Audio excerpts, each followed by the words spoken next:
how about the end of the game, Mike? Chad Ryland, you got momentum. Okay, it is tied up, and you kick off, and it comes up short. You don't put the ball where it's supposed to be, and you give them the ball at the 40-yard line. All they need to do is make a completion or two, which is exactly what they did, and they could win the game. So some of the details need to be tightened up, but overall, I do think they're a good team.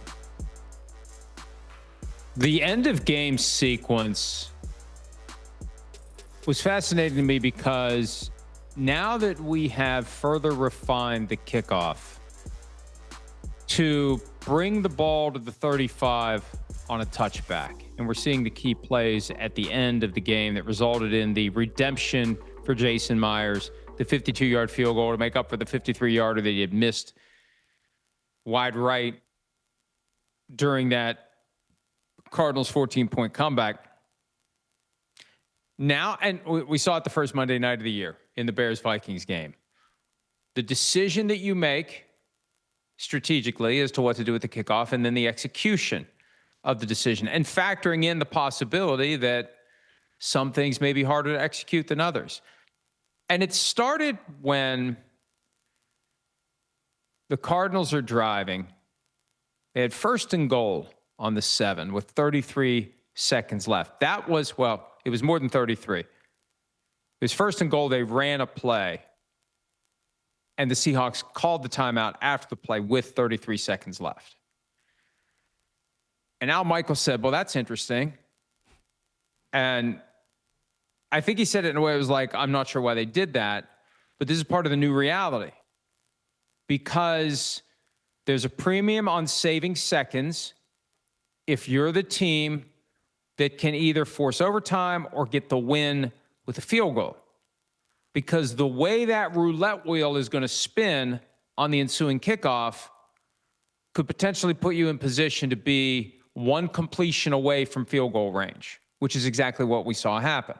So the Seahawks take the timeout, 33 seconds on the clock, touchdown pass to DeMarcado on the next play from Kyler Murray, 28 seconds left after the touchdown, and the 1-point PAT. There was talk about going for two. Look, my bigger concern there isn't going for one or going for two. It's there's 28 seconds on the clock. The Seahawks still have a timeout in their pocket, and now we got to kick. And what are we going to do here? What are we going to do? We got three choices. One, kick it out of the end zone or deep into the end zone and concede the 35. Still 28 seconds, but no chance of a long return, and we'll just defend the rest of the field from the 35. Choice two, normal kickoff, force him to return it, and run clock. Choice three, let's get cute. That's the let's get cute option. And you can't fault Chad Ryland for it.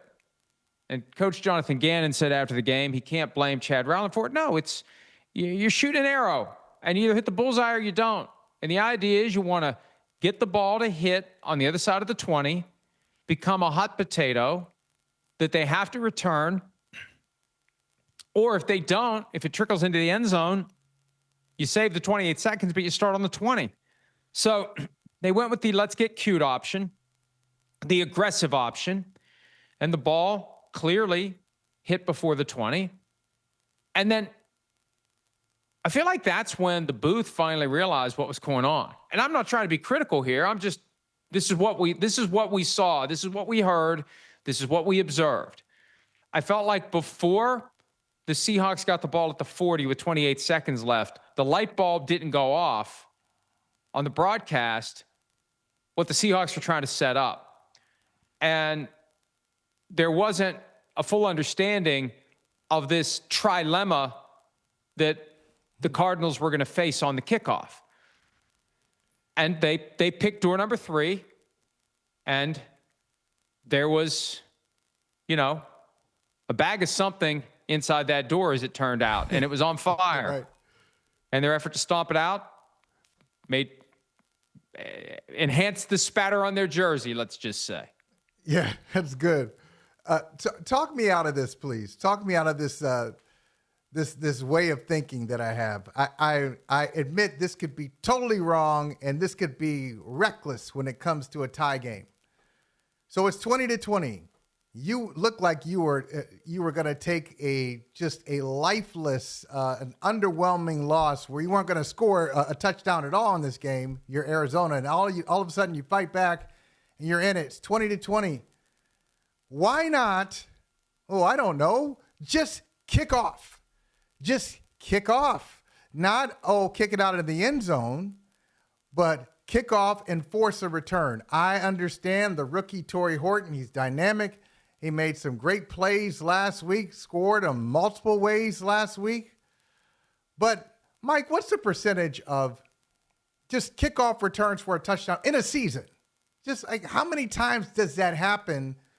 Do teams give up long kickoff returns or even a 50-yarder? I think it's probably, just off the top of my head, I'm guessing it's lower than 5% of the time. And I'd rather risk that. Much rather risk that than see the Seahawks with the ball on the 45 or the 40, or the 35. Either way, I mean, if they had kicked it out of the end zone or a deep ball that wasn't returned, the 22-yard pass to Jackson Smith and Jigba and the 4-yard run by Zach Charbonnet still set them up for a 57-yarder. And we've seen kickers nail those all the time. You end up giving Jason Myers an attempt 1 yard shorter than the one he missed and give him the shot at redemption, and he nailed it.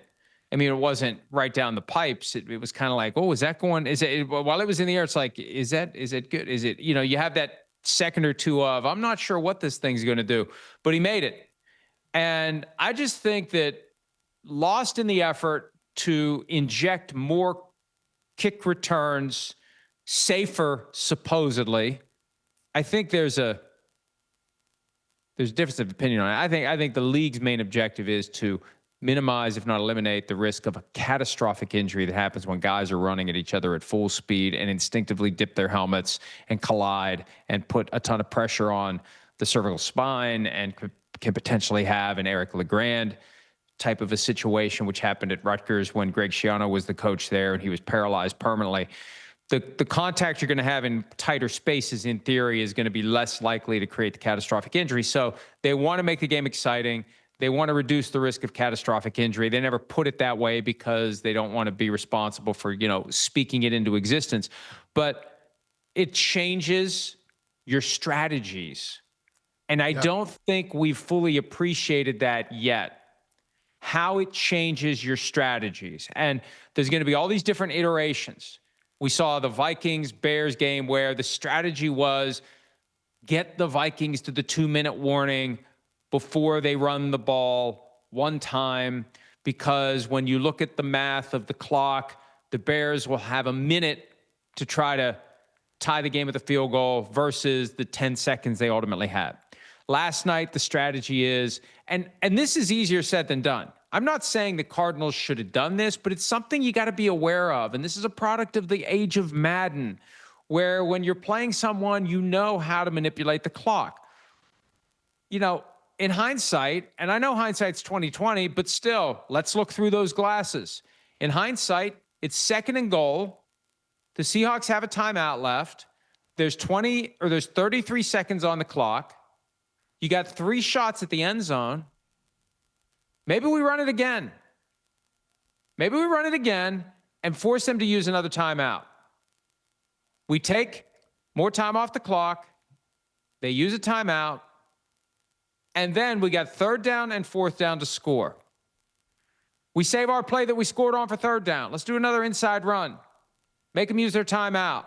Or not. Or maybe it'll take them a couple seconds to realize they should. And we'll benefit that way. So if you're willing to take your 3 shots and reduce them to 2 shots, number one, the Seahawks aren't going to have a timeout. And number two, there's going to be less than 28 seconds when they get the ball. And I think these are the things, and I would assume that the good coaches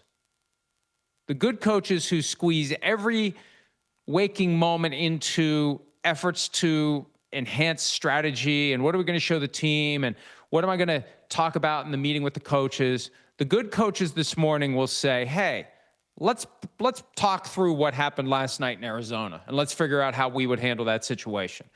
because I think it would have been easy to say, we're going to run it again. We're going to force them to use their third timeout, and then we're going to run our touchdown play.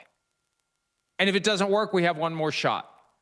And we're going to do that instead of giving the Seahawks the ball at the 35 or the 40, or have a long touchdown kick return, and know that, if they end up in the 35 or 40 to start the drive, they're one completion away from winning the game.